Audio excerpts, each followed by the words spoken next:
அடியாருக்கு அடியான் சந்தோஷ் திரிவேணி சிவாச்சாரியார். கும்பராசிக்கு வரக்கூடிய 6 மாதங்கள் என்ன மாதிரியான பலன்கள், அதாவது ஜூன்லேருந்து டிசம்பர் வரை 2026 என்ன பலன் அப்படிங்கிறத பார்ப்போங்க. கும்பராசிக்கு பார்த்தீங்க அப்படின்னா இப்போ நல்ல இடத்துல போகிறார். 6ஆம் இடத்துல சந்திர பகவான் குரு பகவான் போய் கொண்டிருக்கக்கூடிய காலம்.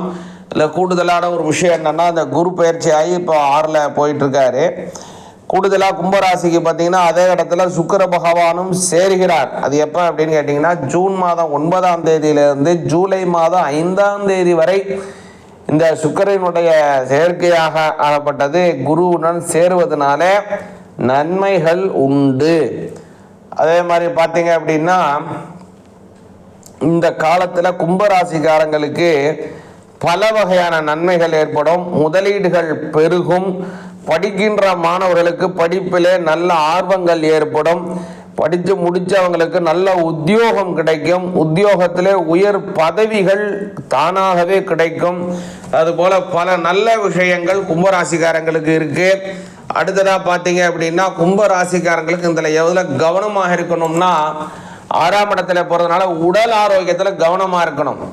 உடல் ஆரோக்கியத்தில் ரொம்ப கவனமாக இருக்கணும். காது, மூக்கு, தொண்டை இந்த மாதிரியான விஷயத்தில் மிகுந்த எச்சரிக்கையுடன் இருப்பது அவசியம் கும்பராசிக்காரங்களுக்கு.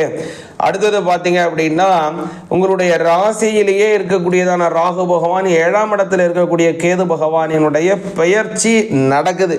இந்த ராகு கேது பெயர்ச்சி நடக்குது. எப்போ நடக்குதுன்னா நவம்பர் மாதம் 13ஆம் தேதி 2026 நடக்குதுங்க. அது கும்பராசிக்கு என்னங்க பலன் அப்படின்னு கேட்டிங்கன்னா, ரொம்ப நல்ல பலனை கொடுக்குது. 12ல் போயிடுறாரு ராகு பகவான், 6ஆம் இடத்துக்கு கேது பகவானும் போயிடுறாரு.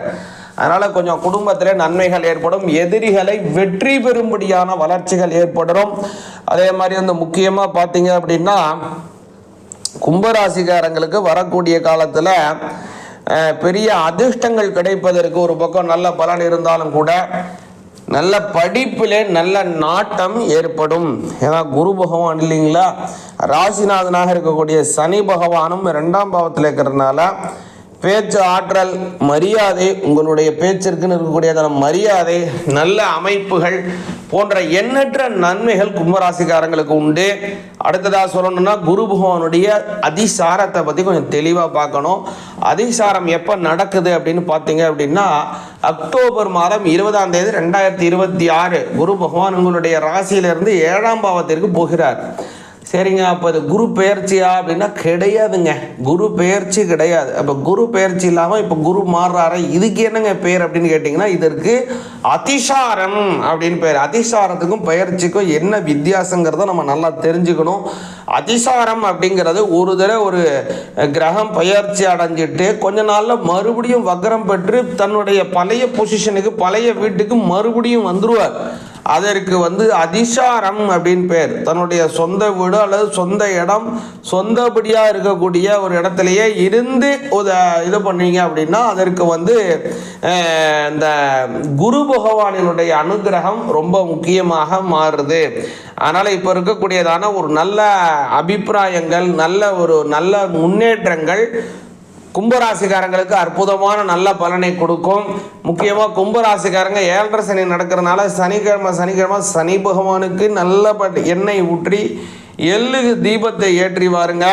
அடுத்தது முக்கியமான ஒரு விஷயம் என்னன்னா, ஆஞ்சநேயருக்கு வெற்றிலை மாலை போடுவது. இது 2 செஞ்சு வந்தீங்கன்னா நல்ல பலனும் குடும்பத்திலே நல்ல சுபிக்ஷங்களும் ஏற்படும். சிவாய நமக.